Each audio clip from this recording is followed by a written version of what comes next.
Hello and welcome to Simblified, the podcast that asks the question, can a group of four men talking to each other be more interesting than the traffic snarl you're caught in? A question that's met with a resounding meh. I'm too lazy to change the channel. I am Tony and I am joined as always by the funny and profound Naren. Say hi, Naren. Hello. But missing in action today are Chuck and Sriket, one in the frigid cold of Canada and another diving away in Thailand. But we have a very, very special guest today. The OG funny man of the internet who can turn travails of South Indian men into pails of fun. The consultant who makes you exultant. The foreign correspondent with a stunning front end. The most charismatic numismatics expert. He jumps careers with grace and always brings a smile to our face. He flies through the air with the greatest of ease, the daring young man on the flying trapeze. He's our very own, the one we take pride in, the one and only Vadukut, Sidin. Say hi, Sidin. Hi guys. Is there anything else in life left to achieve after that introduction? I mean, I feel like anything I do from now will undermine the like every career choice from here has to be at least like 7 notches above. Thank you very much. Very kind of you. I hastily looked at my secondary connection on LinkedIn, which is you, and figured this out. But like numismatics is a new thing. I didn't even know you were getting into that. There's a PhD involved. Obviously, the interest started at the Mint, I'm sure. Yes. But very kind of you to join. Episode 298, Sidin. So my pleasure. Thank you. Thank you for having me. I think a while ago, like on Twitter, we had these random conversations, and I once sort of had this question around, who are the people who don't speak as much on LinkedIn and don't talk about hustle culture, but have done so many interesting things that, probably younger people can look up to and, take lessons from, and who are usually shy to talk about it, right? And Sidin, you've covered a bunch of different things, including cricket and history and whatnot. But we thought it would be great if we can sort of turn the lens on yourself. That is the broad context. And honestly, I don't know how you connect the dots of your entire journey, and that is something that, broadly we wanted to sort of get into. Happy to. I mean... Yeah. So maybe, I can set it up with a question if that helps. Because, Sidin, while we said all the nice things about you, not everything has been great in your life. You've had to meet with people from IIM Bangalore. You've had to... Paneer eaters. Paneer eaters. You've had to spend a fair amount of time in Delhi. That could Tamil Nadu, God. Okay. and you've had a true story. You've had a large part of a tree fall on you at that some is correct, time. Yes. Very life-changing event. And worse still, you've been an Arsenal supporter for the longest time. I think the last time they won the title was 2003 or so, and they're going to win it again this year. So it's been very interesting, your journey since then, right? Last we know of you, you were in IIM Ahmedabad and then writing Dork and Travails and all of those fun things. What has your sort of journey been? And if you can tell us some stories basically around how you got from one thing into another and what you've sort of prioritized as is it a dice that you roll? Is it a magic 8-ball or a random number generator function? How do you decide what to do next? Man, this is... I'm always wary of presenting this because people immediately think there was a plan. And we are very clear there's no plan. There is no plan. No, please. For some reason, I was discussing, my career choices with somebody a couple of weeks ago. And the two things we realized was, he said, man, you keep indexing for interestingness over anything else, right? You keep like, that seems interesting. I think I can make a livelihood doing that. Let me go and try that. So that's one. And the other thing he said was, man, that your profile must completely screw up the LinkedIn algorithm. Because the LinkedIn algorithm must be like, what do we do with this guy? And this is true, right? The job recommendations LinkedIn sends me are just utterly bonkers. Like, do you want to join an agri startup in Angola? Do you want to become CEO of a thing? Have you considered being head chef in a restaurant? Wait, I have always indexed for interestingness. I think I need to give number one. I've always indexed for interestingness. This has never failed me. I've always made a reasonably good livelihood choosing to do jobs that have looked like they're interesting, and I can come in with that full energy and see what I can do. That's always helped me. That's one. And let me go through the cycles. Right? So I wanted to become a chemical engineer because I deeply enjoyed chemistry, and my wants never completely meeting reality is a constant part of everything I've done. I want to do this, but I will get an 80% solution. So I'll have to kind of manufacture an outcome out of it, right? For listeners, I'm vigorously using my hands as I say this. It's a pity that you can't see it. But anyway, so I did my engineering. I wanted to become a chemical engineer, could not. Decided to choose the most chemically thing I could choose at a good NIT. So I ended up becoming a metallurgical engineer from NIT Trichy, right? This is essentially the amount of thought I put into it. The day before counseling, I opened my thing and I was like, what is the most chemically thing I can sign up for? And I signed up for metallurgy. And I remember I went to the counseling at REC Calicut, now NIT Calicut. And I went up to the guy and said, because I'd done fairly well in the Kerala entrance exam. I like entrance exams, but that's another podcast. I love entrance exams. I love them. I love entrance exams, right? I mean, I will keep trying to get a driving license and fail because there is a theory exam involved. Okay. But anyway, I have a preternatural obsession with entrance exams. Anyway, so I went and said, hey, metallurgical engineer, REC Trichy. And the guy was like, call your guardian. So my uncle was there. They called my uncle and said, he's choosing some random branch. Why doesn't he take some electrical engineering? And my uncle was like, Cheta, I've tried telling him there's no point. He has some plan in his head. Let him do it. So the guy was like, what, you want to work in Steel Authority of India? I was like, I haven't thought that far. Okay. I'm expecting there to be a lot of chemistry. So, but you know what? In hindsight, completely worked out for me because it was a really interesting branch, but it had a lot of the department really supported extracurricular activities. Like you just could do a lot of stuff. So they played football for REC Trichy, did quizzing for REC, did all kinds of weird stuff, right? And but the one thing it left me with was I should do a manufacturing job. Like it really left. I said I should work in a factory. Incidentally, I did metallurgical engineering from NIT Warangal a few years later, and it didn't leave me with any such thoughts, except the lots of time we had to, try out extracurriculars. So I think that's common. Yeah, I just love that. It was really good. You have more in common with the other metallurgical engineer who was Sundar Pichai. So gang of three. Correct, right? So again, I mean, it's all very weird when I think about it. Is there a plan? There is no plan. Like we had to do a final year project. I was like, what do I do as a project? And a relative of mine had an ice plant in Kerala. Okay. And one day during random conversation, he was like, man, my ice plant keeps leaking water. So I was like, wait, why? He was like, I don't know. It's a new ice plant. We put in new piping. It starts leaking water. And I investigated and discovered that it is because, oh my God, this sounds so weird. 304 stainless steels and 316 stainless steels have different pitting corrosion properties if the water is salty. Okay. I remember this. It's only been 23 years, but I still remember this. And then I discovered that we had a new professor who used to work in Steel Authority of India. So I went to him and said, can you give me some 304, 316 stainless steel? And he was like, yeah, sure. So he picked up the phone and I got like a batch of steel sheets, which then I cut into pieces and used for my final year project. And I was like, wow, this stuff is interesting. So, and I remember the day before placement started, I was convinced I wouldn't get a manufacturing job because there were very few. Bajaj, a couple of others. So I picked up, oh man, this is so weird. I picked up Andrew Tenenbaum's textbook on computer networking and figured out, can I learn computer networking in one night? I read all of it. I was like, oh my God, layers. Okay, the networking layer. Okay, hardware. God. And obviously, many, many years later, I ended up working for a tech firm, but that's a ironic series of events. So I was convinced I wouldn't get it. I learned this. I read this book, and then Wipro and Infosys were hiring, and I didn't. Eventually, I decided, no, I'll wait for. So I sat for the first manufacturing company, and I got a job with a company that manufactured automotive parts in Chennai. Okay. And I worked in the factory. I worked for a year. I really enjoyed it. And the only reason I left was because insane levels of office politics. And what, really? Yeah, just insane levels of office politics. You will not believe it. It was a very small firm, very interesting, very high end in the sense that very small, but created had all of Toyota management system. They had all of that stuff. But the politics was very high. And again, from this point onwards, right? The randomness of job choices start panning out. Okay, nothing from this point onwards is a plan, right? So one second. So Naren has the same start, except he didn't have office politics. So he's still in an auto. Yeah, I'm in manufacturing. I have my own factory. Yeah, I mean, wow. I do the politics. So I am the politics. I am the politics. That's the ultimate life goal, right? To be the guy who's in charge of politics in the office. That's the ultimate career goal. So I loved it. I mean, I loved manufacturing. I loved everything about it. I built very close relationships with these vendors. I knew how milling machines worked and especially how press machines worked and all of that. Loved it. Absolutely loved it.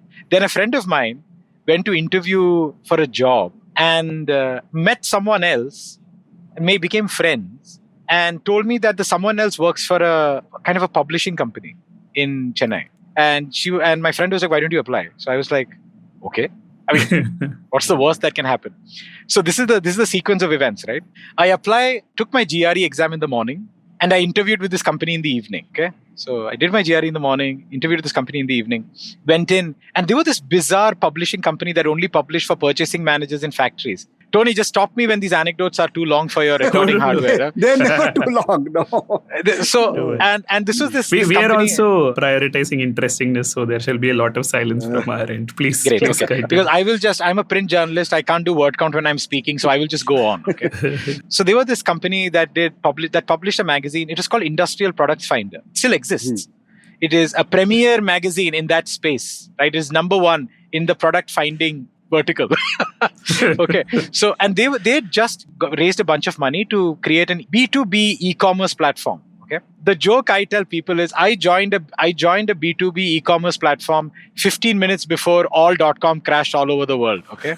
So I joined the company and immediately .com started crashing. Like I remember, like immediately. My job was very weird. I did all kinds of stuff for them. They built this entire B2B trading platform, which was for people to buy and sell engineering equipment without hiring a single engineer.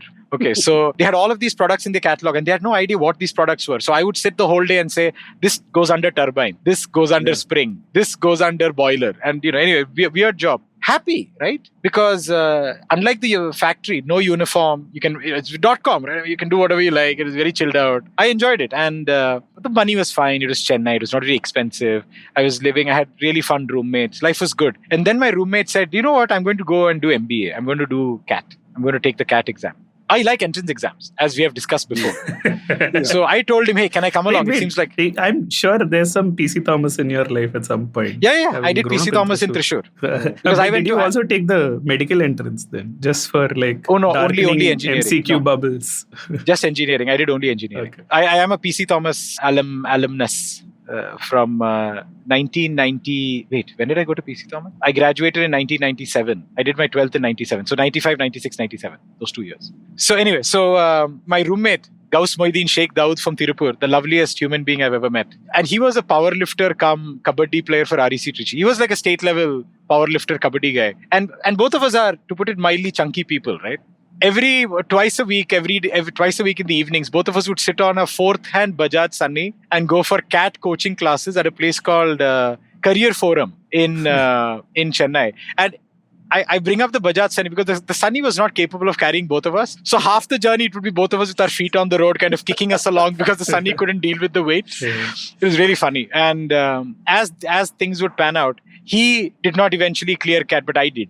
And he then went on to become an ad filmmaker and so on in Chennai. So he went on a very, very different path. And so then a question here, if I may, is that so you've been happy in the last 2 jobs that you did, and yet you're looking to change and do something different. What is your what do you find happiness in the daily sort of routine that you had, and what makes you want to do something different then suddenly? You know what? I actually don't find a conflict in that as a person. I can be very happy with the job I'm doing, but just constantly be looking out for what's interesting in the world out there. Doesn't mean that I change jobs super frequently. I'm not a big job hopper in that sense. But I'm always Tony, at the heart of all of this is this general understanding that the world is an amazing, wonderful place with countless number of interesting things, and you have one chance at enjoying them. And if you don't have a minimum viable commitment to interestingness, you're going to live a very narrow life. Now, the important thing to keep in mind is, and I was going to bring this up, is I have been very lucky in the sense that I came from a family where that had, my dad, my grandfather was a paddy farmer in Kerala. And then my dad almost played football for Kerala Police, but then decided to go to the Gulf. My dad was very good. He was very good. He was possibly a state-level football player in his prime. And I never had to earn money on a job to send it back home, which automatically gave the ability to take a lot of these risks. I didn't get it. So this is very important. This is a form of privilege that very few people have, which is why when young people say, oh my God, what advice can I take from you? I'm like, first be super self-aware. What are the risks you can take and you can't take? And once you have a bounded set of risks, then just take all of them. Right, just freak out. Right, just within that box, freak out. And sometimes you can break that box, but be aware that there is a box. I mean, be aware of so this is very important. And I had the luxury of doing this. I never had to send money home. My dad had a very long career where he could support his family. He could fund my education without having to take an educational loan. I have been very lucky in that sense. That's important to keep in mind. This has played a role in my entire life, not just my initial career choices, but throughout my life. You can't say I'll work in media and take possibly one of the lowest salaries of my batch from business school if I didn't have the luxury that there's nobody else waiting for me to send them money every month. You see what I mean? Like, my dad does not have EMIs that need to be paid off. None of those things. So anyway, go on.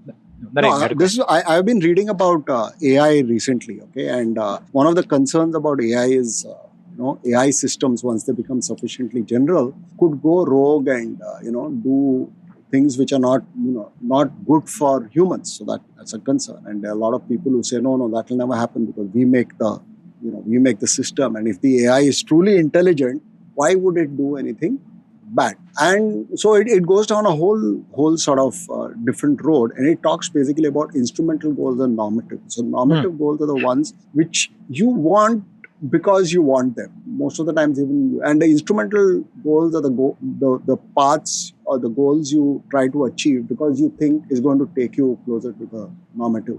And the damnedest thing I've seen about humans, because all this was in the context of AI system, but humans is we never know. I'm 58 years old. I still don't know what I want to do. What I find refreshing about you, two things, right? So one is that you very upfront acknowledge. So a lot of people like to think of themselves as destined for greatness and ordained, and whatever success you've got is because you are ordained to be successful. And that's really not true, because your luck, your privilege, your status, whatever it is, it plays a huge part. So that's you're one of the really few people who acknowledges that. And the second thing is, whatever you have done really well. So, you've been a terrific columnist, you've been a terrific humorist, of course. And, even your watch columns, the horology columns, my son is a huge follower of, horology, whatever. And even today, he swears by them. So you've taken the time and the effort to go in really deep and figure out. This is rare, okay? So I am interested in everything that comes along, like everything. I cook, I do I'm into home decoration sometimes into my day job is, of course, making car parts, but I make some other stuff, and nearly everything is half-assed. So what drives you to do something? We were talking, Tony and I call you the quiet polymath, because everyone else who call themselves polymath want everyone to know that they are polymaths. You are like the other opposite. So what drives you? What pushes you to do this? Wow. Okay, that's profound. Yeah. Flashback, the cliched Vietnam flashback moment in the American movie, right? Suddenly you're like, oh my God. I'm really interested in figuring out how things work. This has always been a huge driving factor for me. And if I do something, I'd like to really, really go into it. Like, jobs that frustrate me or assignments that frustrate me are where there's an expectation set of me, but I'm not given the space to really go deep and understand how they function. So when Sukumar, my editor at Mint, said, hey, why don't we cover the watch industry? The first thing I did was go and buy a textbook on watch mechanisms, even though I could only skim it, because I was like, no one is going to respect me if I go into these interviews or meetings or go to Switzerland, talk to these guys without going with a certain level of preparedness, right, and context. So I think I deeply, deeply like knowing how things work. And this was kind of embedded in me when I was a child, I think partly because of the kind of TV shows that my parents used to make me watch. I was brought up on a steady stream of documentary TVs. Like how are things made? How do factories work? How do cars operate? And I loved science programs when I was a child. And this has stayed with me. I just deeply love understanding how things work.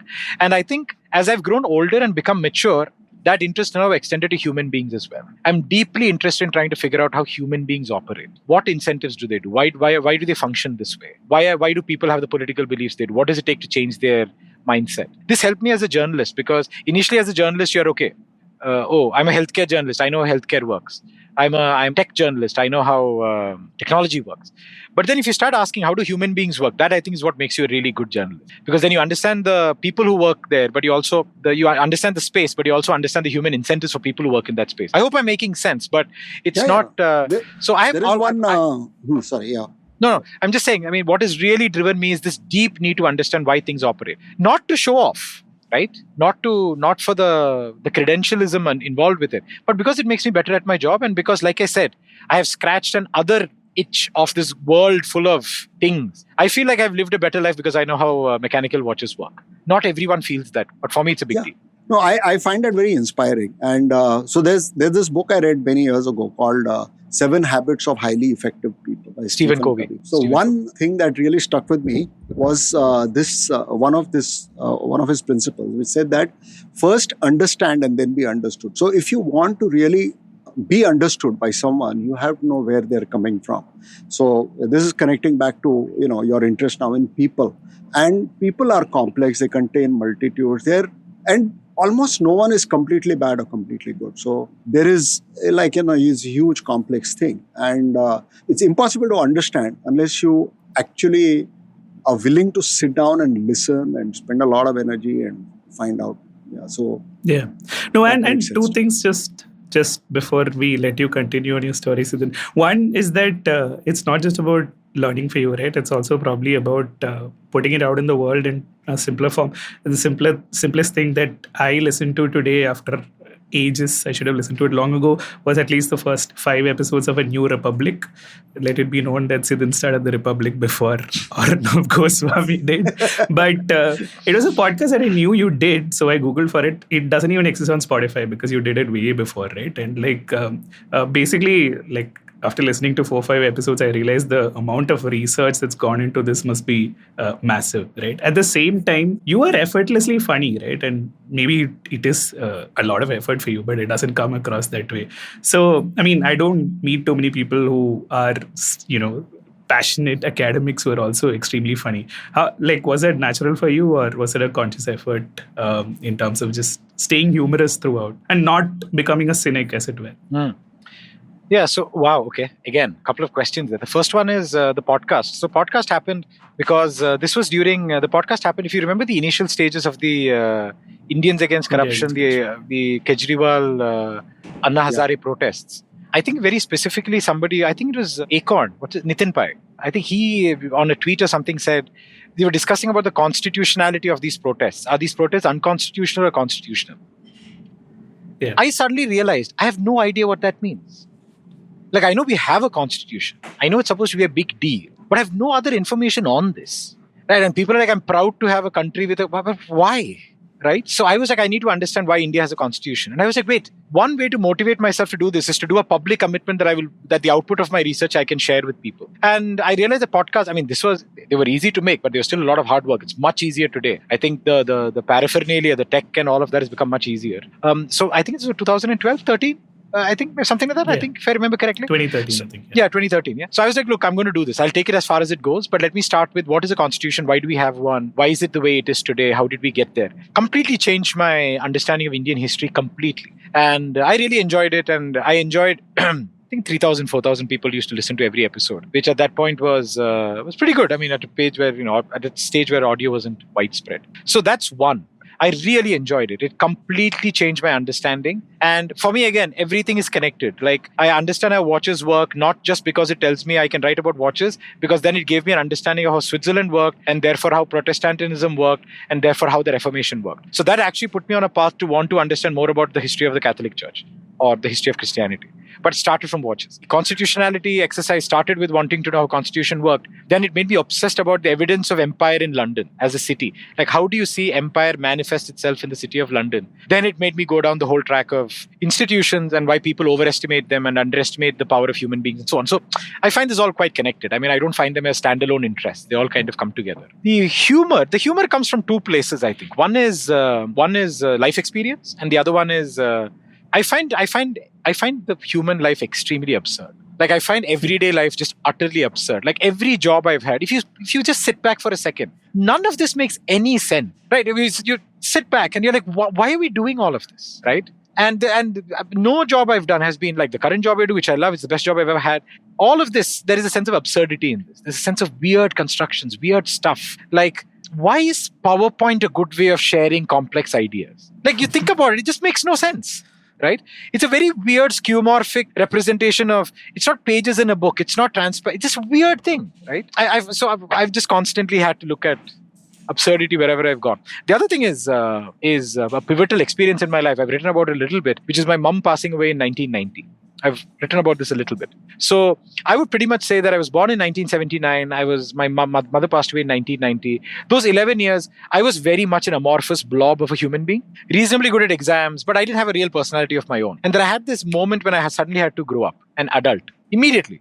Like my mom passed away, I was 11 years old. I just had to be an adult immediately. And I think a large part of me using humor at that point, I began to weaponize humor, to be entirely honest with you. One is to immediately start building bonds with other people, is to deal with the shock of this experience myself, is to just deal with that shock, right? So if I laugh at everything, maybe everything will make a little more sense. Suddenly being transplanted into a boarding school in Kerala, having to suddenly deal with a subculture. Well, I am Malayali, but I've never had to live with other Malayalis in Kerala, right? That was shocking. That was very difficult to deal with. So humor was a way for me to negotiate society. That's how it started. Then humor became a way for me to negotiate absurdity of life. Then for me, it is it's how I deal with the world right now. I mean, it can be dangerous. I mean, because not dangerous, it can be a little bit annoying. Because you'll be in a meeting and you'll say something and people will laugh. And I'm like, what a joke, man. I mean, that was serious input. So people are like, haha. I'm like, no. But no, I will never complain. This is the same problem. He's the boss and people are laughing at everything. There is this terrific humorist in Marathi named Pula Deshpande, P.L. Deshpande. So he has a little piece, okay, in which he is invited. So he's a humorist, right? So he's invited in a small village as a chief guest to distribute some prizes or something. So he's asked to say a few words. And beforehand, the headmaster of the school has told all the children that this guy is a humorist, you better laugh at everything. So this guy, everything he said, they all laugh. So sometimes being a humorist is not, the other way also, people expect you to be constantly funny all the time. And it's not trivial, man. You can't be constant. Things come.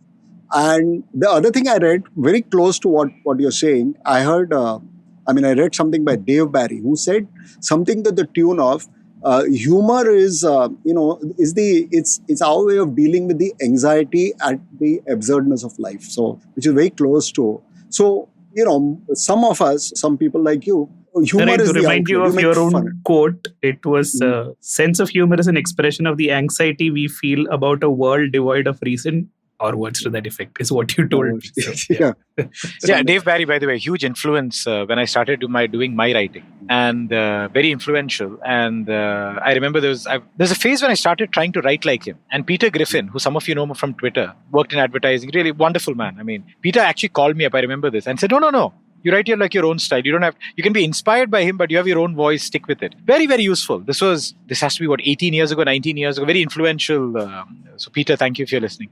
No, I completely agree. I mean, this is very interesting, by the way, what you said, because this is at the heart of why different cultures or different countries or different states have slightly different senses of humor, because it reflects the anxiety that is predominant in those cultures. Like if you look at British humor, right, at the heart of all British humor is class and social awkwardness. It's at the heart of, oh my God, I don't fit in where I am, or I'll say something stupid.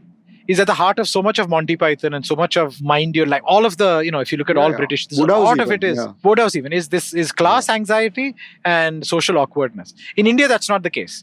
In India, class, you don't laugh at class. Bad people laugh at class in India. You laugh at other things in India, right? You laugh at the lack of justice, the government being unfair to you, unequal power structures within a class.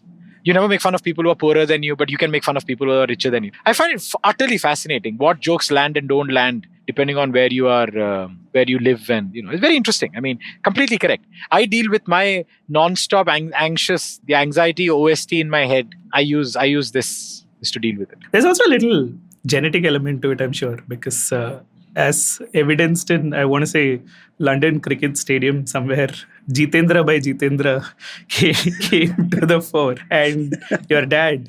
I'm just queuing you up to tell us whatever stories you'd like. Man, that is, I heard this on a broadcast, okay? and it is the proudest I've ever been as a journalist, because I mentioned this in a Cricinfo column a few months before this, and I actually heard this on a TV broadcast, a bunch of people shouting Jitendra by Jitendra during an India match on Sky Sports or something. I was like, oh my God, I have left the world a better place. People who haven't heard it yet. Pardon? for the benefit of those of our listeners who haven't read it, maybe you can just recount what the story is. One of the things, one of the sad part, not sad, one of the downsides of being a humorist is you're constantly recounting the same stories all the time. So when I was growing up in the Gulf, my dad worked for a company. He worked for that company for the bulk of his career, actually. And he worked in they were a Emirati company that had many different divisions. So the ground floor was a old General Motors showroom with Cadillac and GMC trucks and all of that. I grew up around these cars. And bizarre. I mean, my house was full of car stuff without me or my dad ever having a driving license. My dad got his license when he was in his 40s. I've never driven a car. Okay. And I grew up around cars my entire life. Okay. There's no entrance exam for a driving license. There is none. So what's the point, right? So also, every time I try to learn driving, something bad happens, including tree falling on my head. So I've kind of stopped that now. So my dad had two colleagues. One was a guy called Premraj Payyans Vellatingara, Malu guy from Kozhikode. Kozhikode, somewhere in the border. And C.K. Kapadia, who was a Gujarati from Bombay, proper Bombay. They were cricket mad. My dad hated cricket. Okay, my dad hated it. Okay, and because my dad was a football guy, and my dad is like, they won the World Cup and they destroyed all Indian sport. He's from that school of thinking. But then what happened was, the Sharjah became a cricket thing in the mid 80s. Yeah, right. I mean, you had the Asia Cup, and then you had the whatever Cup, and then you had the Rothmans Cup. It just became a thing, right? I mean, mid 80s, right? The West Indies would come blow everybody away, and then they do a tournament without the West Indies, so anybody else would get a chance to win at something. And there was this whole Sharjah became this thing, and then they started broadcasting this on local television, terrestrial, whatever, Sharjah TV or whatever. And everyone, all the colleagues, my dad's office would come to our house to sit and watch, and my dad would constantly sit there and complain about the fact that they're all sitting and watching cricket, passive-aggressively throughout, okay? And I grew up in this milieu, and I remember once, they were all like, Jeetega bhai, Jeetega, in my living room. And my dad is like, what, Jitendra bhai, Jitendra? Nonsense, nothing will happen, they will all lose. My dad is like... and in fact, I think this might be the match where Miandad hit a 6. And Chetan Sharma, famous. Chetan Sharma. Yeah, I think so. I think this was the match. And then my dad is like, Endai, Jitendra bhai, Jitendra. So the funny thing is, I'd go to office every once in a while. Exciting to go to your dad's office, right? I would go to my dad's office, spend the afternoon there, and there was a storeroom behind. So my dad was HR, come accounting, come investment. He was one of those Mallu guy who did 5 things. Premraj did 5 things. Kapadia did 5 things. I mean, but Kapadia was the only actual chartered accountant. So he had to sign all the papers. Because my dad was BSc botany and Premraj was some BSc zoology. Classic Mallus in the Gulf story, doing whatever it takes. But they had this magical cave of wonders, which was a stationery cupboard in the back. A walk-through stationery storeroom, okay? And I pilfered a lot of stationery when I was a kid, right? If anybody from the Hamuda family is listening, thank you. Post-it notes, Faber-Castell, Stabilo pencils, like the premium best of the best. Office stationery I would pilfer and bring back home. In the corner, Premraj and Kapadia had created a shrine to cricket. It had copies of all of Sunil Gavaskar's books, Sports Star magazine. It had I don't know why they did it. It's very bizarre, but there's a little shrine to cricket there. and they would let me read Runs to Ruins, Sunny Days. You know what I mean? All those Gavaskar books, or Narottam Puri would write a book on something. And they had all of these things in the corner. And without ever playing the game, never seeing it live in my life, never seeing it played in front of me, I grew up on this weird mix of my dad's hostility towards cricket and these two cricket mad people. And I would call my dad's office and he'd pick up the phone. His phone number used to be 44888888 or something like that. I still remember. And I'd call up my dad's office. And immediately, during a cricket match, Premraj would come and say, score. What is the score? Right? And I would tell the score. And can we use bad language on the podcast? Yeah. Okay.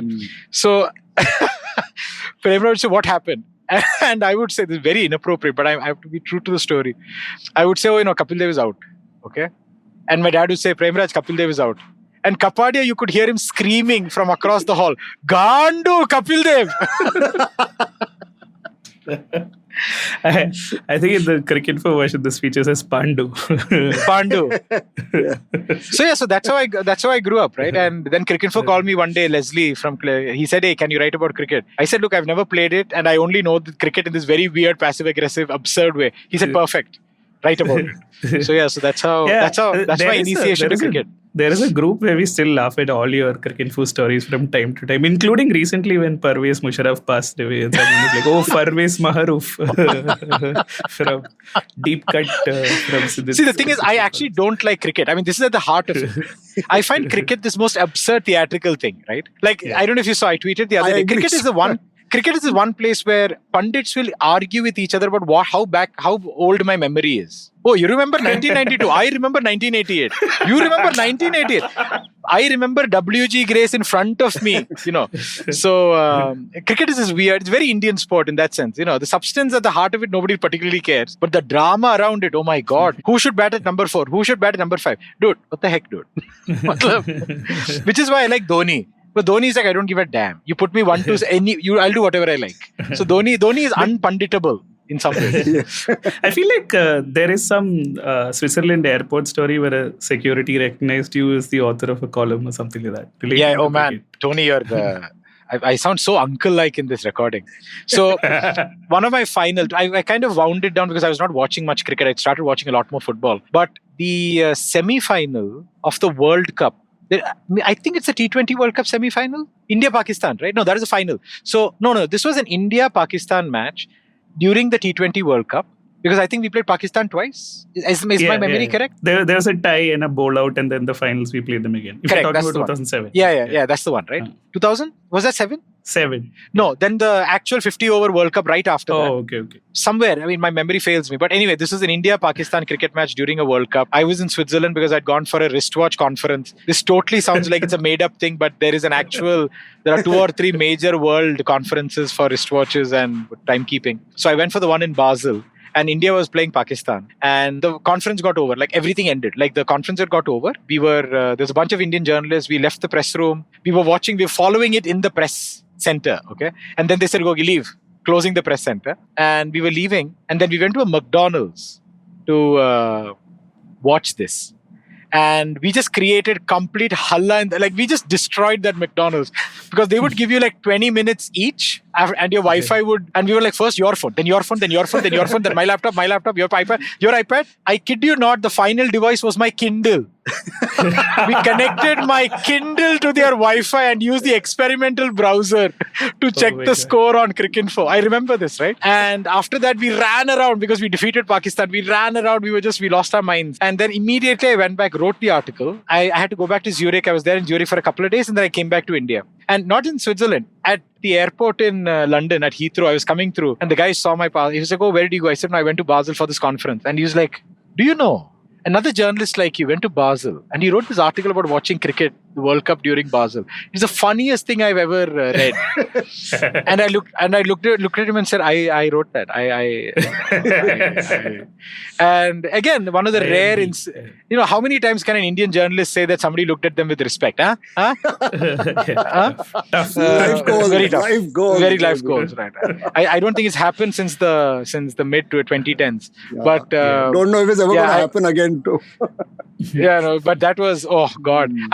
So, I would never write about cricket. Do you see what I mean? But only the absurdity surrounding it. That's the only thing I would write about. But it's definitely the funniest thing on Cricinfo and probably even in your milieu. But let's go back to I Am Ahmedabad, right? You got in and let's pick it up from there. Yeah, I got in there and I very quickly realized that you could do reasonably well if you put in 85% effort.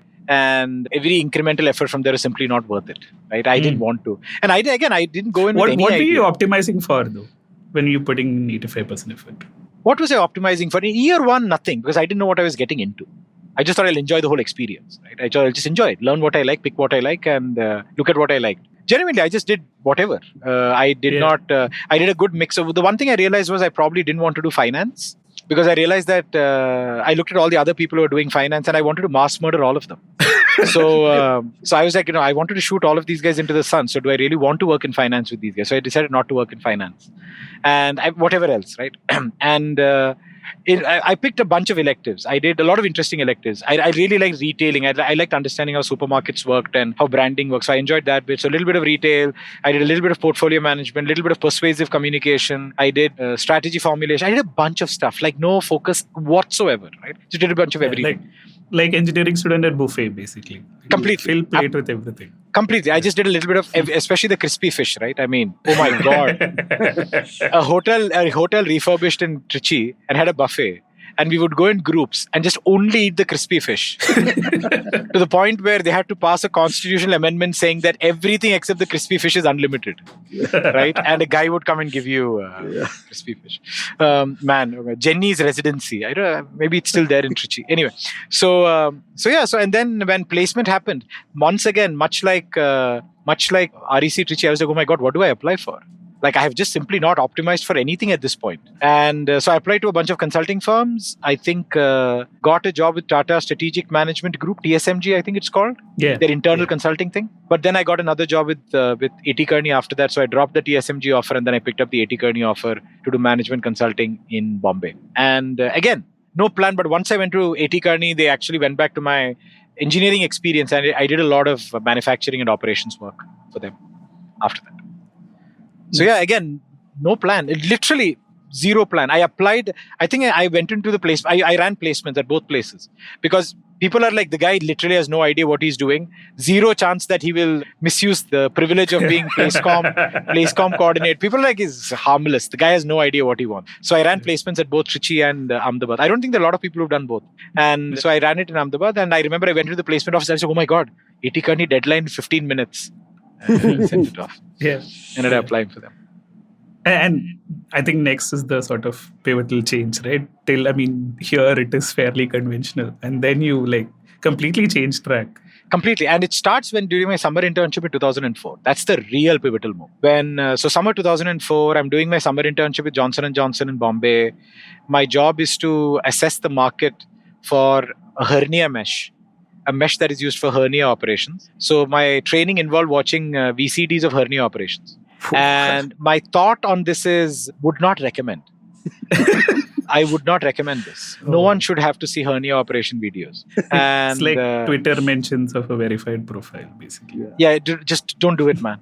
Don't do it. It's like Satyajit Ray movies. Does anybody really like that? Don't do it.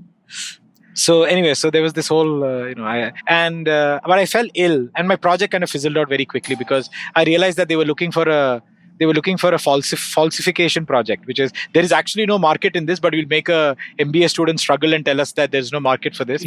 So that the marketing guy didn't have to tell his boss it doesn't work. The intern will tell the boss it didn't work. So anyway, it wrapped up fairly quickly. And, Bintere Sanam is on the radio, Kaki and, all the, it's the summer of Bintere Sanam. So I just started kind of dabbling in, I started blogging in 2001, 2002. But in 2004, I'm sitting in St. Andrew's College hostel in Bombay, Mackican Hall. Nothing to do, sweltering heat in the summer. I'm probably delirious at this point from dehydration and the summer. And I started thinking, what is the problem? Problem is South Indian men have terrible names, while South Indian women have the best names. Okay, and I think this was because I met somebody and he said, oh, my sister's name is Purnima and what is your name? Oh, my name is Tirunavukarasu. I'm like, why would they do this to you? Right? No offense to the Tirunavukarasu listeners or the Facebook group. We are all called Tirunavukarasu. Why? But anyway, so I was like, oh, wait, this sounds like a funny blog post. Now, funny thing, guys, I wrote this blog post on the exact same day, the day of the launch of Chetan Bhagat's 5 someone in Crossword in Kemp's Corner. That's where the first time he launched that book. First ever. Right? I remember this because I wrote the blog post and I came back. I posted it. There's an internet cafe down the road. It's no longer there. I actually went to check because for me, it's like a landmark place, right? Upstairs, I wrote Travails of Single South Indian Men of Conservative Upbringing and I hit publish and I went back to till then my blog, 100 people, 200 people would read it. Batchmates, whatever. Nobody cared. I went to my room and then two friends of mine, Gautam and Ankur, if I remember correctly. They came back from the book launch. They went for the book launch because they were like, IIT novel, interesting. They were both IITians.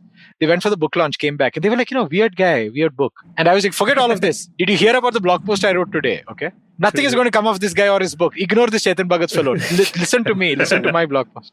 Invest in me. Invest in this. This is the PMF, as all the VC guys say. This is the idea. So I narrated and they were laughing because they found the blog post very funny.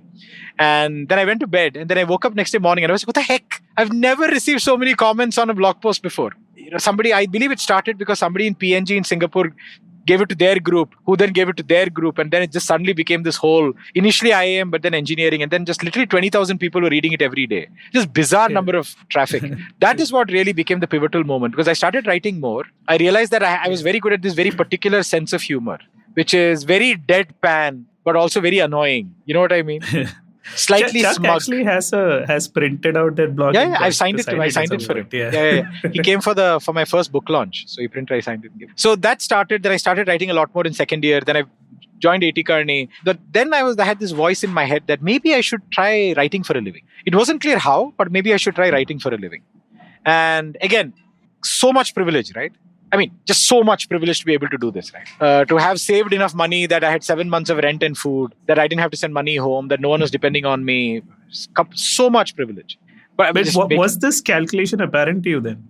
That 7 months is a good figure too. Yeah, a stupid assumption. I don't know why I did it, but I was like, okay. No, that's fine. But I was like, I have 7 months. I have 7 months to make this work. Yeah, I'm just trying to explain it to myself, right? Like, so your framework was having an X amount, which... Yeah, I was like, I have 7 months of rent and food. And see, I cannot emphasize this enough. Being poor, hungry, and broke do not motivate creativity. If you want to be a creative person, I mean, there are people who can be sad, super sad, and creative. Fine. The vast majority of people, you are not going to be creative if you're hungry. You are not going to be creative if you're unhappy, if you're cold, it's just hard, man. So, Tony, you know this, right? I mean, every time somebody on Twitter does, what is your one piece of advice for writers, creatives? I always tell you, get a day job. Number one, get a day job. Do not underestimate the comfort of a warm bed, a warm meal, and not having to figure out where next month. It's hugely, because then you feel like, okay, now I can fuck around with my creativity. So for me, it was on my head. So I was like, okay, I'm going to quit. Okay, I'm going to try and make this work. I'm going to give myself 7 months. But I told myself, if it doesn't work out, I will go and become a graduate management trainee somewhere. I had no issues with this. I'm not going to go and say I was A.T. Kearney management consultant. I will only do something similar. I was like, I will do whatever comes. I was very clear with this. And the other thing that gave me added was that the guy who did the convocation address at IIM Ahmedabad, the batch I graduated, was a guy called Raghuram Rajan. You may have heard of him. Yeah. Printed a lot of notes. I actually went and gave him 100 rupees once and told me to give me 100 rupees because he laughed to his credit. So he said, in our convocation, he was like, the one thing you need to keep in mind is what you have in your hands is a piece of paper that will ensure that you will never starve. Whether you like it or not, credentialism means that somewhere will hire you because you're from IIM. Therefore, now this is a license for you to go out into the world and do what you like. I took that to heart. So I remember I quit Kearney, and I decided I got a column with the Hindu. So I'm eternally grateful to the Hindu for that. Got a column with the Hindu, started writing. Shortly after that, started Cricinfo. And then I sent an email to Raghuram Rajan saying, hey, so I have decided to actually do what you said, which is to treat my diploma as a life insurance policy. I have now quit my management consulting job and I'm doing freelance writing. And he wrote back to me saying, why do you take convocation addresses literally? You're not supposed to do that. Ever since then. But is he responsible for Chetan Bhagat also? No. I haven't. And to be completely honest, I'm not humble bragging. I have always been in touch with him since then. He always replies to my emails. Not immediately, but he will always reply. Because he came to London for an alumni event a few years ago and I met him there. And he keeps coming to me and saying, don't take these things literally. He's like, stop doing stuff. You're not supposed to. Come on, man. Stop getting inspired. Yeah. So he's always, I mean, again, not to name drop and stuff, but so when he became RBI governor, I sent him a message saying, hi, congratulations on becoming RBI governor. Does this mean that you can print your own money at home? And he replied back to me saying, no, it doesn't. Wait. Does it? Anyway, he's super cool. Cool guy. He's a cool guy. I have to tell you my 15 minutes of fame with Raghuram Rajan. Please. So please. This is what happened. So there was this is the time when he wasn't RBI governor. He was the chief economic advisor or something. So he had hired the World Bank to do a study on industry in India, and they were they wanted responses from large, medium and small. So I was one of the people they interviewed for SMEs. And so I had a lot to say on the topic, right? I know everything that ails. The guy who was interviewing me was a French guy. So he wasn't very comfortable. He said, could you write it down? So I wrote him a nice, summary of what I thought. And that apparently found its way to Raghuram Raj. And he invited me. So he had this big jamboree, all the secretary and joint secretary levels of all the state. He invited a couple of people from large industry, couple from the medium, and couple from the small. And he invited me. He said, would you be comfortable talking in front of these guys? I said, cool.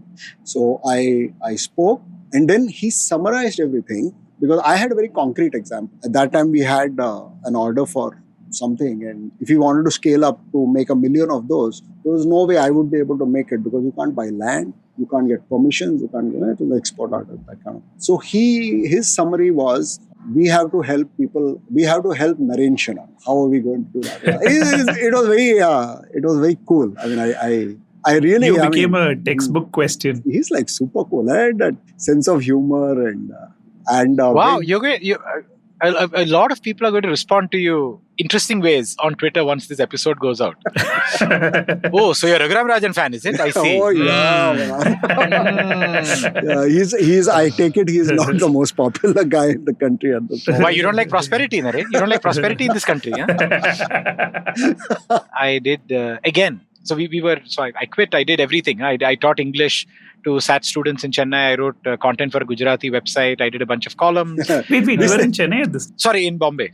But content for a Gujarati website is super interesting. Yeah, some random man. I teach this guy English at this SAT place, and he would talk to a relative. They'd call me up and say, hey, we're setting up a website, but we need content. But you write in English, we'll translate into Gujarati. I was like, mate, I am broke.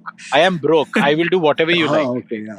And then somebody from Kearney came back and said, hey, Crompton Greaves is trying to do something. Do you want to join them? I was like, yeah, why not? In between, I actually wrote a book, and I've lost the manuscript. Completely lost it. I cannot find it anymore. I wrote a full 75,000 word novel about I think it was about a young guy. It was very, very Bildungsroman, very autobiographical. And I completely lost the manuscript. I don't know where it is. Maybe in a Toshiba satellite that is sitting in a cupboard somewhere in Kerala, I think. And then, again, one of these weird things happened, where a bunch of bloggers invited me to a blogger meet at the sports bar in Lower Parel at Phoenix Mill. And this thing called the T20 thing was happening. Some T20 thing was happening. England were playing India, and we were sitting there. And this is when Yuvraj Singh hit sixes.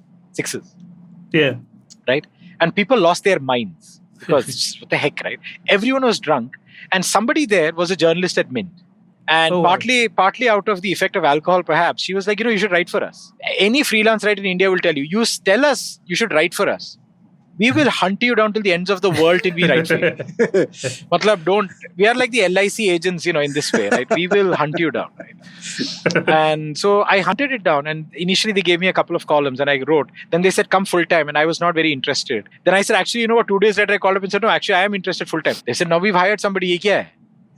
So this back and forth, and then I think in February 2006, I eventually joined them, and I joined as a staff writer in Bombay, and I was with them for 12 years after. To join, though? My considerations, you mean in terms of company, in terms of career? What do you mean in terms of? Yeah, I mean, like, why did you decide to join?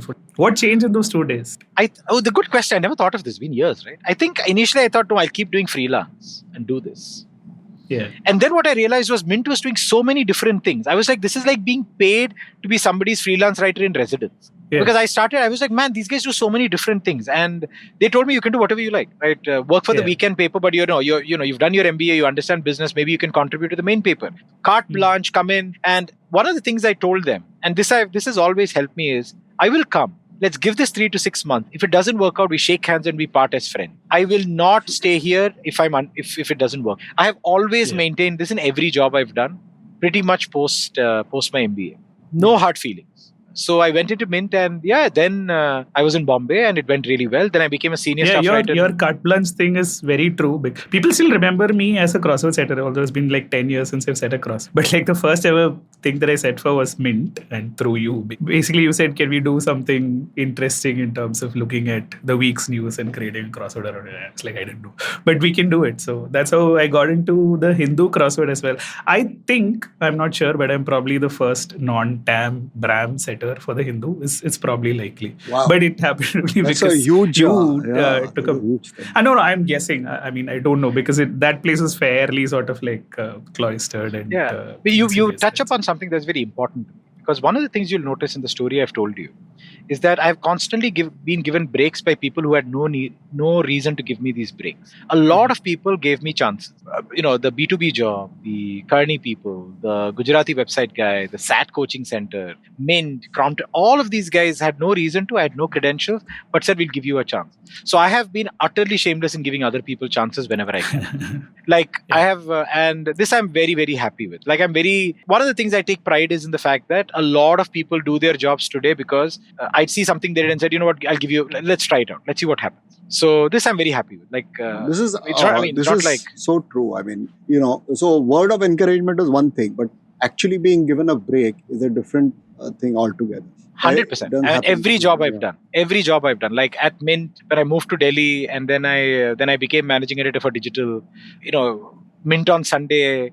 Then I edited Mint Indulge, which is our luxury kind of market lifestyle magazine. I would just constantly give breaks to people who I'd meet at random places. Like I'd go for a conference, meet a guy. I was like, hey, do you want to write a alcohol and spirits column for us? Right? And the guy went on to, and then he turned that into a book, and now he's like a worldwide. I'm really happy. I'm really happy to see people do well, because for me, that is my way of paying forward. Is give people breaks. Yeah. That's so then the dog books happen in parallel, or was it? Yeah, 2010, 2009. I mean, man, that's very interesting. I mean, again, no plan, Tony. This is the theme. The plan is no plan. The plan is no plan. So I wanted to write. I was really hoping for some summarized version that can be used on LinkedIn as 10 tips on what to do, but clearly no. The answer is no plan. There's no plan. Whatever you do it wholeheartedly. Be open to connection, right? Be nice to people. Don't be overly worried about making mistakes. I mean, I could give you kind of things that. No, I was just joking. No, hidden in this marble. I have a deadpan sense of humor. Hidden in the marble is this thing about life being very probabilistic, right? So we all hardwired to take a very deterministic view on it. But things happen by chance, and sometimes things work out, sometimes they don't. And, so we used to have this thing, it's a Bombay thing, no, kabhi disco, kabhi khisko. So it's, if things are going, you get to dance, but otherwise you just move on. Correct. No, and especially in hindsight, right? You feel like there is like only one way in which your life or X could have panned out, but that's not true at all. So, yeah.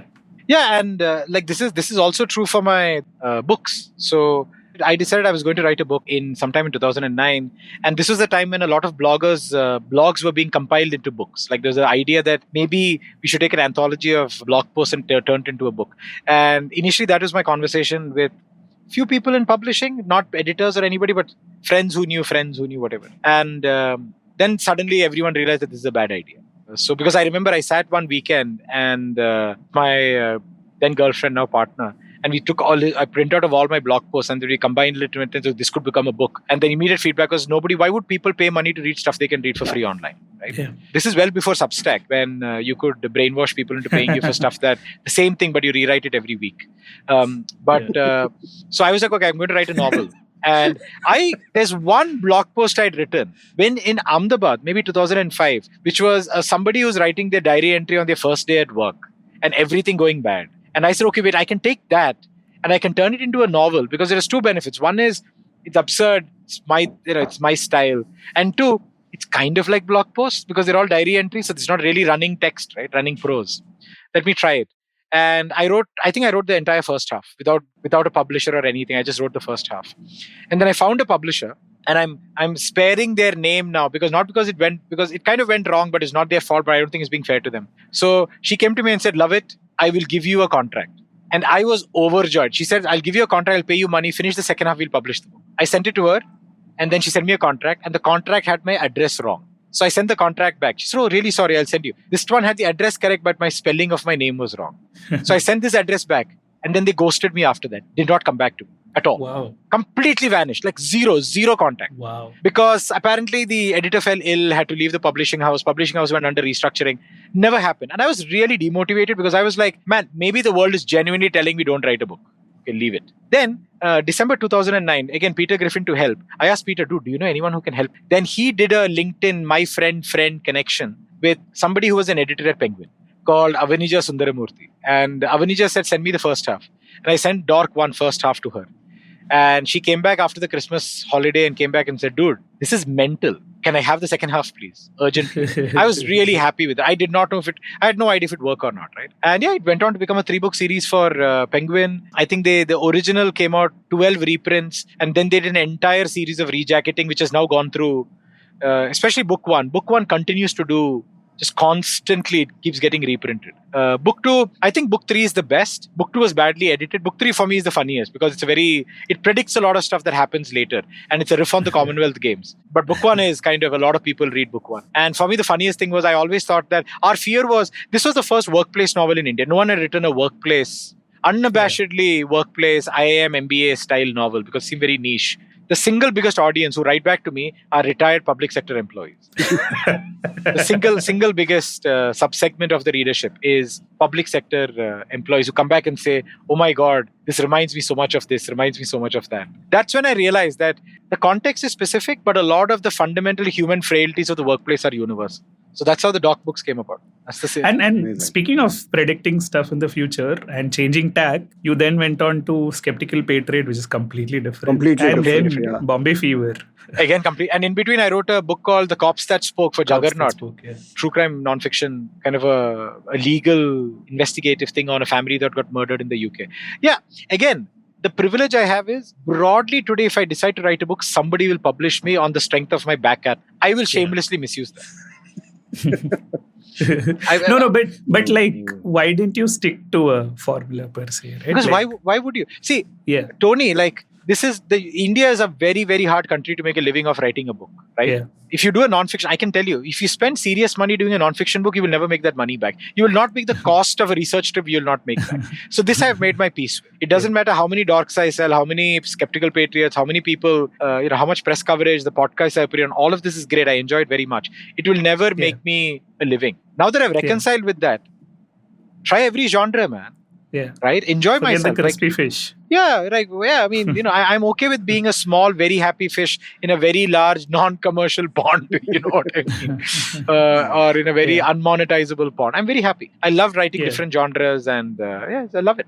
Yeah, so as Chuck had said in a question, right, which is basically sort of maybe advice to young writers other than get a day job. So Chuck says, when growing up, Young Times, Guelph Represent and Jam Mag were pivotal platforms for young writers, acting as decent signaling value for bigger gigs. Something like that doesn't exist today. There are more platforms, but more competition as well. What would a 15-year-old Sidin have done in 2023? If you wanted to. Wow. I mean, I would, completely honest with you, I would probably find it impossible to get published today. I mean, just to be completely honest with you guys, one is because the market in India in some ways has relapsed back to what it was in the early 2000s, which is it has gone back to self-help, self-motivation, how do I get a better job, kind of that stuff. If I were a 15-year-old child today, I would be directly going to video. All the same skill sets, but I would directly take it to video. Because that's how consumption has changed. And I don't look down upon video at all. I do not look down upon formats. I don't have an issue there. I think if you're a great storyteller, whether it's print or audio or video, to me is like one is not better or worse than the other. Right? There are a lot of terrible books and there are a lot of great YouTube channels. YouTube is my biggest source of video consumption. More than Netflix, more than anything. I watch a phenomenal amount of YouTube and, I find it amazing. I read a lot. I also consume a lot of video games. I've just discovered how much video games have progressed in the after 20 years of never playing them. So I played them and then 20 years I didn't play. Then I rediscovered them. I'm utterly fascinated by it. Like I have a Steam Deck that is charging. There's a Switch here. I bought an Xbox earlier. I've really immersed myself in that subculture. It's amazing. I mean, the world's finest storytellers right now are making video games. I make no qualms about it for me. So if I were a 15-year-old child right now, child right now, I would tell them, consume read a lot of books, watch a lot of videos. You cannot produce without consuming. Very true. This is fundamentally important. Second thing is, what do you want to farm? Do you want to farm engagement? Do you want to farm credibility? Do you want to build a legacy? Do you want to make a lot of money right now? All legitimate. Please do what works for you. But some of these routes are much harder than other routes. Some of the routes you can do with as a good faith person versus a bad faith person. Tony, the thing that has really changed in me the last 10 years is not good people, bad people, but good faith people and bad faith people. This is something that has fundamentally changed for me as my personal value system over the last 10 years or so. I would much rather engage with somebody who I can trust at face value and understand their incentives and their motivations and know that they have a consistent set of values than engage with somebody who will make me happy today knowing that they're going to be completely unbearable. I know it's harsh. But I would tell young people, figure out a way that you can monetize your talents without having to compromise on being a good faith person. This is what I would say. Would you say you're still an optimistic person about most things? At least most things India. I know you're not about Indian media and like no one should follow. No one should Tony, let me put it this way. I have no option, right? Think about this, right? The world is becoming younger, insistently more diverse, and much more multicultural. It is. Every country in the world of any sizable size, any sizable population, economic maturity, all of these things. The world is becoming more complex. The number of young people are increasing. The world is becoming more diverse. If the Indian project cannot work, what hope is there for the world? If the Indian project cannot work, there is actually no hope for the rest of the world. How are we going to make diversity, youth, young people's energy, all of this work in anywhere else in the world if India cannot make its own diversity and its own society work? So I have no option but to be optimistic, because to be pessimistic about India is to be pessimistic about the world. And is that a world I want to live in? I don't know. Is that a world I want my children to grow up in? No. Right? Yeah. So I always say that I'm a long-term optimist about India, because in the long term, India generally tends to... but the problem is India changes generationally. This is the biggest challenge. Yeah. I have a theory, which is it takes 2 to 3 generations for a society to change, for the better or worse. You need one generation to take the risk and say, we'll go in a different direction. And they will get no rewards for it. None. You need a second generation to say, okay, they didn't get reward, but we're going to keep going. They'll get a little bit of reward, but they'll persist. Then there's a third generation who will say, no, this is our way of life. No going back. You need a chain of 3 generations to commit to change. Any one of them give up, you're back to zero. So we are on a path right now in India. There's a particular political path that is a divergence from the path we had before that. And we need a 3-generation commitment, which means that I will not see it.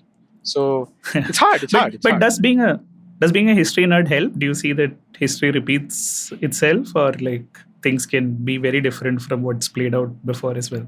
I think more than being a history nerd, having briefly been a journalist in Delhi has really helped. I was briefly a journalist. We've had this conversation before, Tony, which is about 2014 and the change in politics in India. And I've taken I used to take a more even-handed on the fence approach to it in 2014. My views have changed since then. And I'm not to justify this, but a lot of people forget the state Delhi was in 2010 to 2014. Yeah. Delhi was a cesspit. Like, it was a shameless cesspit. Anyone could go and make money because the corruption was just completely mainstream. Nobody talks about this right now. I was a journalist in 2014. It was a matter of joke. I mean, Naren, I don't know if you remember this, but 2010 to 2014, that period was just unbelievably openly, transparently the Wild West. And I saw this firsthand. And anyway, I mean, not to go into those details, but I am an optimist when it comes to India. I'm a cynic of a lot of stuff. I'm a cynic of a lot of institutions in India. Yeah. But I also think that a lot of young people are going to destroy these institutions. Right? In India, we have a tendency to kind of take a lot of institutions and say, oh my God, they are unviable. No, man, you can't be optimistic about institutions while being pessimistic about every single person in that institution. True. Yeah. That is not a viable model to engage with these things. So I am very hopeful. I mean, a lot of people have a lot of contempt for young Indians. Oh, woke this, woke that, left, liberal, communist. Fine. I'm like, that's fine. It's a very young country. We have not even begun to see the waves of disruption that is going to happen. Let it happen. Let it happen. So one more important question from Chuck. Forget left wing versus right wing, Bing versus Google, North India versus South India, India versus Australia, dork versus skeptical, patriot, Test versus T20, every other pointless debate. Think carefully before answering, young man. Millions are hanging on your every word. Lay's magic masala versus Chips Oman. Chips Oman. 100% Chips Oman. I mean, this is a non-question. You clearly thought about this a lot because you didn't have to think about it. Chips Oman. Chips. I could sing the jingle that used to play on Channel 33 when 100% Chips Oman. Every month I will go to YouTube and see videos of people making Chips Oman wrap or the Chips Oman sandwich, which is a thing. Wow. Oh man, 100%. Whatever E number synthetic chemical flavoring powder they used to put inside that bag. Very much Chips Oman. Very much Chips Oman. Yeah, and I think we've taken up a lot of your time, but finally, before you go, Naren, this is your question about a day in the life of, if you want to phrase it. Sorry? Unless you've forgotten it. I've forgotten. Okay. So Naren had a question about what does a day in the life of Sidin look like? Right? Given that you've dabbled in so many things, you have so many interests. You're also a parent to children, I think, right? And you're in London. You're doing a PhD on the side. You're selling B2B SaaS or something like that on the side. I don't know if all things small is still a thing, but all of these things. So what does a day in the life of Sidin look like, and what are the what are the most fulfilling parts? The fulfilling, I mean, a day, I do three things. I mean, I've always had, four things, including being a parent, right? I've always had a 70% gig, which is day job, a 20% thing, which is something I do on the side, usually a book, and a 10% thing, which I'm just exploring. That's always been my approach to life. 70, 20, 10. It always had. But now I have parenting as well, which in some sense kind of embraces all of this, because that's not, you can't be a dad only from 10 a.m. to 4 p.m. You know what I mean? I have two kids. It's a full-time job. Taking care of my children is something I enjoy doing. It's a full-time job. To be honest with you, for a large part of my career, the way I dealt with all of this is by working very, very hard, very, very non-stop, and not sleeping at all. And I think over a period of time, that has really caught up with me, right? It's not a healthy way to do. What the last 5 years has seen me really improve the way in which I do this, which is I say no to a lot more stuff. I try to do fewer things every day. I try to do 4 or 5 things every day, not more than that. So some days, like today, I was done by 2. So usually so this has really helped. Like I went down the whole personal productivity route and all of that, but I've realized that the greatest productivity hack is make enough time for all of the things you want to do, your job, your passion, your experiments, do only 4 or 5 things every day, dedicate a lot of time to consuming the world around you in meaningful ways, reading books, reading magazines, exploring how things work. For me, it's not just enough to use ChatGPT. If I decide to go down that route, I want to figure out how ChatGPT works. That gives me satisfaction. Right. So an average day for me is I wake up in the morning, I am out. This is literally day in the life. I wake up at like 7. I do all my school drops, everything by 8:30. I come into the office, make a cup of coffee. I've increasingly become a coffee person, so I have an espresso machine. And then I quickly make a cup of coffee. 9 o'clock, usually my morning starts with meetings because my B2B SaaS company is in India. And that means that India is already up and running. I've got 30 things to deal with as soon as so I do a bunch of meetings in the morning. Then larger group meetings, followed by brief breaks, and then a few individual meetings. And I try to wrap up everything by 1 o'clock UK time. No more meetings after that. As much as possible, everything is done. And then what I do is I go through the list of 5 things I have to do every day, tick them off one by one. I try to end my entire day by around 3:30 if I can, so that I have a little bit of time to kind of relax. This is increasingly the routine that I've been following over the last year or so. I make a lot of time for other stuff. Kids come back by 3:45, 4 o'clock, sometimes 5. And it's been really hard because ATS was my own company. That meant I did a lot of calls in the evening after. So I was like up till 2, 3 in the morning because I had a co-founder in the US as well. That is now sorting itself out a little bit more. My work-life balance is still suboptimal, but I'm working on optimizing that. The thing that really helps me with all of this is I work in intense bursts. So I will write 10,000 words in one day if I'm working on a book. 10,000 words. I'll just write in one day. For my PhD, I will dilly-dally, and then write my entire thesis in one afternoon. Like I'll write a 25,000 thesis in one afternoon, one weekend, and proofread and send it out on Monday. This is a work style that I've developed. It helps me do many things. May work or may not work. I know people who do only 500 words a day, but will do every day and therefore create a novel in 100 days. You know what I mean? But my thing is intense. That's also how I tweet, if you notice. Nothing, and then I'll do 17 tweets, and then I'll leave. So I'm sorry, this is a lot more serious than initially, but I hope this has been useful to you guys and the people. Of course. And this, what it tells me is there is different strokes for different folks. So, if it works for you, it doesn't mean that it's going to work for me or Tony. 100%. Yeah. 100%. It's important to recognize what works for you and sort of use that to your advantage. That's what it is. When I did a lot of writing for Mint in the 2010s. 2010, 11, I used to write a lot about writing process and what you can learn from other writers. What I've learned over time is writing process is a bit of a fetish like personal knowledge management, right? PKM and stuff. There is no one way to do it. Your brain works in a particular way. Find the tools that match the way your brain works. Find a work way that matches the way. You might be a meticulous every day, write a book like that. You might be super scatterbrained, find a way that works. Your brain is much harder to change than the world around you, if that makes sense. True. So I would tell young people, have a very keen awareness of how does your brain work, how does your body work, how does your creative process work, and then figure out a way to make yourself productive. Single most profound thing actually I've heard, right? It's a lot easier to adapt your circumstances than adapt yourself to, Correct. So, you have to be a little creative and figure out what works best. The productivity fetishness makes the day dictate things to you. Please live a life where you dictate terms to your day. Very hard, but you get there and man, are you going to be productive. Thank you so much, Sidin, from, I think, reading Andrew S. Tannenbaum on computer networking in one night in 2000 to selling B2B SaaS. Now, I'll just end on one tweet by a guy called Just Jake, who said, born too early to explore space, born too late to explore the earth, born just in time to sell B2B SaaS. But basically what Sidin's saying is sell B2B SaaS for 70% of your day, explore the earth for 20%, and explore the space for 10% of your time, man. It's easy. Mate, it is the best. It is the best, right? There is no job. There is nothing there that is so boring that you cannot make it exciting. B2B SaaS is utterly fascinating. I have done a lot of absurd reading in the last 12 months, I can tell you. So, Jenkins pipelines, Kubernetes pods. Oh my God, the stuff I've had to read. Anyway. On that note, thank you so much, Sidin. Thank you. Naren, take it away with the so conclusion. Stay safe, stay creative, and stay simplified.